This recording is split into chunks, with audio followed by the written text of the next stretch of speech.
പുന്നപ്ര വയലാർ രക്തസാക്ഷി വാരാചരണത്തിന് സമാപനം. ഒക്ടോബർ 27 ചൊവ്വാഴ്ച രാവിലെ ആലപ്പുഴ വലിയ ചുടുകാട് രക്തസാക്ഷി മണ്ഡപത്തിൽ നിന്നുമെത്തിയ ദീപശിഖ പ്രയാണത്തോടെയായിരുന്നു രക്തസാക്ഷി വാരാചരണ സമാപന ദിനത്തിന് തുടക്കം കുറിച്ചത്. വലിയ ചുടുകാട്ടിലെത്തിയ ദീപശിഖ പി. തിലോത്തമൻ MLA ഏറ്റുവാങ്ങി മണ്ഡപത്തിൽ സ്ഥാപിച്ചു. രണസ്മരണകൾ ഇരമ്പുന്ന സമരഭൂമി മുദ്രാവാക്യ വിളികൾക്ക് കാതോർത്തു.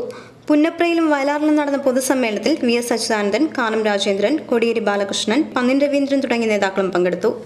തുഷാർ വെള്ളാപ്പള്ളിയോട് നിർദ്ദേശിച്ചു അടൂരിൽ പോയി നമ്മുടെ ജാഥ വിജയിപ്പിക്കുന്നതിന് വേണ്ടി എന്തെല്ലാം കാര്യങ്ങൾ ചെയ്തു എന്ന് അന്വേഷിച്ച് റിപ്പോർട്ട് ചെയ്യാൻ.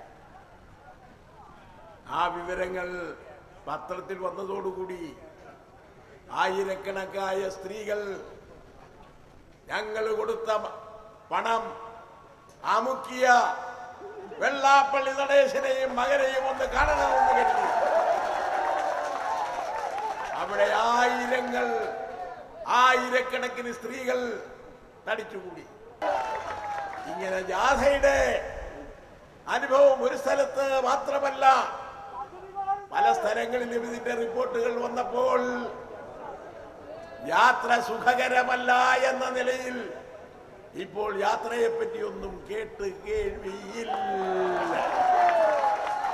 ഉമ്മൻചാണ്ടി ഇപ്പോൾ ദശലക്ഷക്കണക്കായ സഹോദരിമാർ വെള്ളാപ്പള്ളി നടേശന്റെ ചതിവുകൾ മനസ്സിലാക്കി അതിനെതിരായ സ്ഥിരമായ പോരാട്ടത്തിന് രംഗത്തിറങ്ങിയിരിക്കുകയാണ്.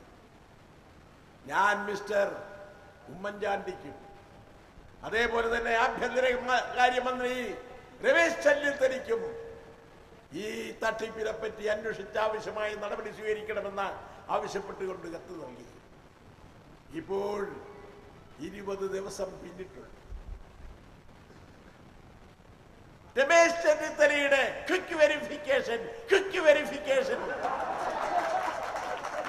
ദിവസം കഴിഞ്ഞിട്ടും ഒരു ചുക്കും ഉണ്ടായില്ല. അപ്പോഴിപ്പോഴും BJPയെ ഉപയോഗിച്ച് തെരഞ്ഞെടുപ്പ് കഴിഞ്ഞുകൂടാൻ പിടിച്ചെടുക്കാൻ കഴിയുമെന്നുള്ള പ്രത്യാശയിലായിരിക്കണം മിസ്റ്റർ ഉമ്മൻചാണ്ടി കഴിയുന്നത്.